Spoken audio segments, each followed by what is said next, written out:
Hello, నేను మిస్ఎస్ రావు. విమాన ప్రమాదం జరిగిన తర్వాత 11 నెంబర్ సీట్ ఇప్పుడు పెద్ద హైలైట్గా నిలుస్తుంది. ఆ 11 నెంబర్ అనే దాన్ని ఆంధ్రప్రదేశ్ రాజకీయాలకు కూడా వర్తింపజేస్తున్నారు కొంతమంది. సోషల్ మీడియా వచ్చిన తర్వాత ఏ ఇష్యూని ఇంకొక ఇష్యూ తోటి లింక్ పెట్టచ్చు అనే దాంట్లో ఎవరికి ఊహకు అందిన విధంగా వాళ్ళు పెడుతూ ఉన్నారు. ఇప్పుడు అహ్మదాబాద్ నుంచి లండన్ వెళ్తున్నటువంటి విమానం ప్రమాదానికి గురైన సంగతి మనందరికీ తెలిసిందే. కేవలం 59 సెకండ్లో ఈ మొత్తం ప్రమాదం జరిగింది. అయితే ఒకే ఒక్క వ్యక్తి, విశాల్ అనేటువంటి వ్యక్తి బయటపడ్డాడు. అతను ఎందుకు బయటపడ్డాడు అని అంటే, ఆయన చెబుతున్న దాని ప్రకారం 11A సీట్ నెంబర్ 11A ఈ సీట్లో కూర్చున్నారు. ఈ సీట్ ఎక్కడ ఉంటుంది? బిజినెస్ క్లాస్కి వెనక వైపు ఉంటుంది. జస్ట్ బిజినెస్ క్లాస్కి వెనక వైపు ఉంటుంది. అలాగే ఎమర్జెన్సీ డోర్కి పక్కనే ఉంటుంది. సో జనరల్గా మనం ఎప్పుడైనా ఫ్లైట్ ఎక్కినప్పుడు చూస్తే కనుక బిజినెస్ క్లాస్కి స్టార్టింగ్లో ఎకానమీ క్లాస్ ఉంటుంది. ఈ ఎకానమీ క్లాస్ స్టార్టింగ్లోనే ఈ నెంబర్ ఉంటుంది 11A అనేది. ఇక్కడ ఎమర్జెన్సీ డోర్ ఉంటుంది. ఇక్కడ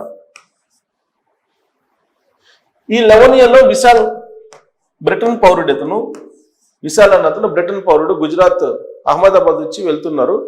ఆయన 11A సీట్లో కూర్చున్నారు. ఈ ప్రమాదం జరగడానికి కొన్ని సెకండ్లకు ముందే ఈ ఎమర్జెన్సీ డోర్ ముందున్నటువంటి 11A సీటు విడిపోయింది. సీటు విడిపోయింది. ఆ సీటుతో పాటు విశాల్ కూడా బయటపడ్డారు అని చెప్పి ఆయన చెప్తున్నారు. ఆయన ఇచ్చినటువంటి వాంగ్మూలం, ఆయన చెప్తున్నటువంటి సమాచారం అది. అందుకే ఈ 11A అనే దాని మీద ఇప్పుడు ఆల్మోస్ట్ ప్రపంచవ్యాప్తంగా చర్చ జరుగుతుంది. దానికి 11కు ఉన్నటువంటి పవర్ ఏంటనేది. ఈ లోపుగా అసలు ఇది ఎలా సాధ్యం, అసలు ఇతని మీద కొన్ని అనుమానాలు కూడా వ్యక్తం చేశారు కొంతమంది. అసలు ఆయన ఒక్కరే ఎట్ట బయటపడతారు? దాంట్లో ఉన్న 242 మంది చనిపోతే ఈయన ఒక్కరే ఎట్ట బయటపడ్డారు? అసలు ఈయన్ని కూడా అనుమానించవచ్చు కదా. ఇలా రకరకాలుగా ప్రచారం చేశారు. కాదు 11 సీట్లో కూర్చున్నటువంటి వాళ్ళు బయటపడచ్చు ప్రాణాపాయం నుంచి విమాన ప్రమాదాలు జరిగినప్పుడు అని చెప్పి థాయిలాండ్కి సంబంధించినటువంటి వ్యక్తి చెప్తున్నారు. ఇప్పుడు థాయిలాండ్ వ్యక్తి చెప్తున్నారు. ఈ థాయిలాండ్ వ్యక్తి ఎవరు, ఎప్పుడు జరిగింది ప్రమాదం, ఈ ప్రమాదం నుంచి ఎలా తప్పించుకున్నాడు అనేటువంటి వివరాల్లోకి వెళ్తే, రువాంగ్ సన్ ప్రయాణికుడి పేరు. ఈ రువాంగ్ సన్ అనే అతను 1998 డిసెంబర్ 11వ తారీఖున ఈయన ప్రయాణించాడు. TG261 అనేటువంటి విమానంలో. ఈ విమానంలో ఆయన 1998లో ఈయన ప్రయాణించారు. అప్పుడు సేమ్ ఇప్పుడు ఏ విధంగా అయితే జరిగిందో అలాగే ప్రమాదం జరిగింది. దక్షిణ థాయిలాండ్ వద్ద ఈ ప్రమాదం జరిగింది. దక్షిణ థాయిలాండ్ వద్ద జరిగింది ఇది. సేమ్ ఇప్పుడు అహ్మదాబాద్లో ఎలా జరిగిందో అలాగే జరిగింది. ఆ సందర్భంగా ఆ ఫ్లైట్లో 146 మంది ప్రయాణిస్తుంటే ఈ 146లో 101 మంది చనిపోయారు. 101 మంది చనిపోయారు. ఇది ఆ విమాన ప్రమాదం యొక్క డేటా. అయితే ఈ రువాంగ్ సన్ అనే అతను బయటపడ్డారు. దానికి కారణం ఏంటంటే 11 నెంబర్ సీట్లో కూర్చున్నాడు. ఈయన 11 నెంబర్ సీట్లో కూర్చున్నాడు ఈ రువాంగ్ సన్. ఈ విషయాన్ని రువాంగ్ సన్నే ఎక్స్ వేదికగా ఆయన గుర్తు చేశారు. ఎక్స్ వేదికగా ఆయనే షేర్ చేశాడు. సో పలానా సంవత్సరంలో ఇలా థాయిలాండ్ విమాన ప్రమాదం జరిగింది, దక్షిణ థాయిలాండ్ సమీపంలో. అప్పుడు ప్రమాదంలో కూడా తాను తప్పించుకున్నాను. 11 నెంబర్ సీట్ అనేది చాలా సేఫ్ సైడ్ అని చెప్పి చెప్తున్నారు. మొత్తం ఏవియేషన్కి సంబంధించినటువంటి మొత్తం రంగంలో, ఏవియేషన్ రంగంలో ఈ 11వ నెంబర్కి సంబంధించిన సీటు ఇప్పుడు చాలా ప్రాధాన్యతను పొందింది. అందుకే ఇప్పుడు ఈ సంఘటన జరిగిన అహ్మదాబాద్ సంఘటన జరిగిన తర్వాత ఇతను థాయిలాండ్ నుంచి ఇతను ట్వీట్ చేసిన తర్వాత ఈ 11 నెంబర్ సీటుకి విపరీతమైనటువంటి డిమాండ్ వచ్చింది. విమానాల్లో హై రేట్ పెట్టారట. హై రేట్ మిగతా సీట్ల కన్నా కూడా హై రేట్ని ఈ 11 నెంబర్ సీట్కి పెట్టారని చెప్పి తెలుస్తోంది. సో ఈ 11 నెంబర్ సీట్ని ఎంపిక చేసుకున్నందువల్ల ఈ విశాలమైనటువంటి బ్రిటన్ పౌరుడు అహ్మదాబాద్ ప్రమాదం నుంచి బయటపడ్డారు అని చెప్తూ ఉంటే దీన్ని కొంతమంది ఆంధ్రప్రదేశ్లో ఉండేటువంటి సోషల్ మీడియాలో ఉండేటువంటి వాళ్ళు, యాక్టివ్గా ఉండేటువంటి వాళ్ళు, విశాల్ను ఒక్కడే తప్పించుకున్నాడు విమాన ప్రమాదంలో 11లో కూర్చొని, జగన్మోహన్ రెడ్డిని 11లో కూర్చోబెట్టినందువల్ల మొత్తం ఆంధ్రప్రదేశ్ ప్రజలు మొత్తం 5 కోట్ల మంది సేఫ్ సైడ్గా బయటపడ్డారు అనేటువంటి కామెంట్లు చేస్తూ ఉన్నారు. సో ఇప్పుడు ఈ విమాన ప్రమాదం జరిగిన తర్వాత విశాల్ బయటపడ్డారు. అనేకమైన అనుమానాలు ఈ విమాన ప్రమాదం వెనుక ఉన్నాయి. ఆల్రెడీ నేను వీడియో చేశాను.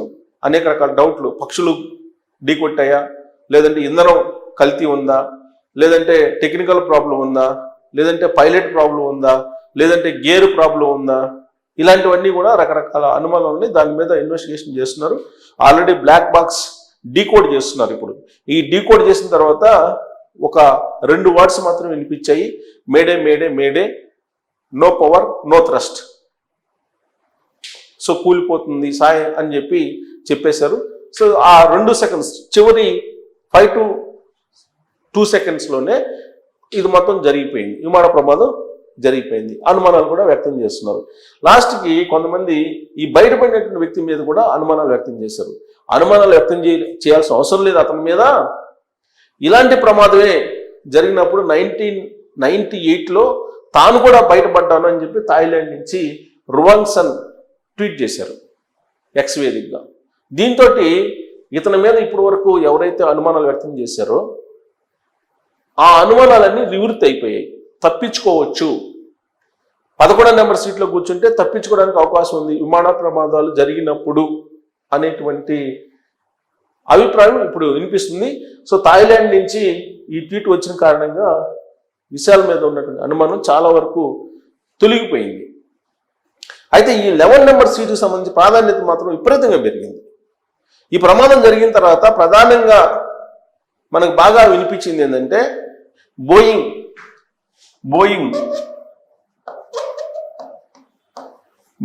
787 ఇది బాగా వినిపించింది. ఈ బోయింగ్ 787ను ఎయిర్ ఇండియా వాళ్ళు కొనుగోలు చేశారు. 787ని ఈ 787 అత్యాధునికమైనటువంటి టెక్నాలజీ తోటి తయారు చేసినటువంటి, అయినప్పటికీ వీటి యొక్క నిర్వహణ కానీ, వీటి మెయింటెనెన్స్కి సంబంధించింది కానీ, లేదా వీటి భద్రతకు సంబంధించి కానీ అనుమానించదగ్గ విషయము. ఇప్పుడు ఎయిర్ ఇండియా దగ్గర దాదాపు 33 787 బోయింగ్ 787 ఉన్నాయని చెప్పి చెప్తున్నారు. వీటన్నిటిని రీబ్యాక్ చేస్తారా లేదంటే ఉంచుకుంటారా అనేది ఒకటి. బట్ 787 మీద మాత్రం అనుమానాలు ఉన్నాయి. కంప్లైంట్స్ కూడా బాగా ఉన్నాయి. మరి ఈ కంప్లైంట్స్ ఎక్కువైపోయినప్పుడు ప్రపంచవ్యాప్తంగా వీటిని అమ్మినటువంటి వాళ్ళు ఇబ్బంది పడాల్సి వస్తుంది. కొనుగోలు చేసినటువంటి వాళ్ళు కూడా ఇబ్బంది పడాల్సి వస్తుంది. అలాగే ఏవియేషన్ రంగం కూడా వీటిని అనుమానించాల్సిన పరిస్థితి వస్తుంది. సో అందుకని 787 బోయింగ్ 787 అనేది చాలా చర్చ జరుగుతుంది. దాని మీద 11 సీట్ నెంబర్ మీద ఎలా చర్చ జరుగుతుందో అలాగే దీని మీద కూడా జరుగుతుంది. ఇంకోటి ఏంటంటే ఈ ప్రమాదం జరిగిన తర్వాత బాగా చర్చలోకి వచ్చినటువంటిది ఏంటంటే బోయింగ్ AI-171 ఈ 171 అనేది ఇప్పుడు ప్రమాదానికి గురై కూలిపోయినటువంటి విమానం, కూలిన విమానం ఇది. సో కాబట్టి ఈ నెంబర్ని టోటల్గా బ్యాన్ చేసేసింది ఎయిర్ ఇండియా. బ్యాన్ చేసేసి ఇప్పుడు ఈ విమానాలకి ఈ నెంబర్ బదులు వేరే నెంబర్ని అలాట్ చేసింది. ఈ నెంబర్ తోటి ఇక నుంచి ఫ్లైట్ ఉండదు. ఈ నెంబర్ తోటి ఫ్లైట్ని పూర్తిగా శాశ్వతంగా రద్దు చేసేసింది. మరొక నెంబర్ని అలాట్ చేసేసింది. సో కాబట్టి 11 నెంబర్ బోయింగ్ 787 అలాగే AI-171 ఇవి అహ్మదాబాద్ విమానం ప్రమాదం జరిగిన తర్వాత బాగా వినిపించినటువంటి నెంబర్స్. అలాగే తప్పించుకున్నటువంటి విషయాల మీద కొంతమంది అనుమానాలు వ్యక్తం చేశారు, ఎలా తప్పించుకున్నాడని. దానికి సమాధానంగా థాయిలాండ్కి సంబంధించినటువంటి రువాంగ్ సన్ ఒక ట్వీట్ చేసి ఆయన జరిగినటువంటి అనుభవాన్ని వ్యక్తం చేశారు. సో కాబట్టి 11 నెంబర్ సీట్లో కూర్చుంటే కనుక విమాన ప్రమాదాల నుంచి తప్పించుకోవచ్చు అనేటువంటిది ఇప్పుడు బాగా ఎలివేట్ అవుతుంది ఏవియేషన్ రంగంలో. దాంతో 11 నెంబర్ సీటుకి గతంలో ఎప్పుడు లేని విధమైనటువంటి డిమాండ్ నెలకొంది.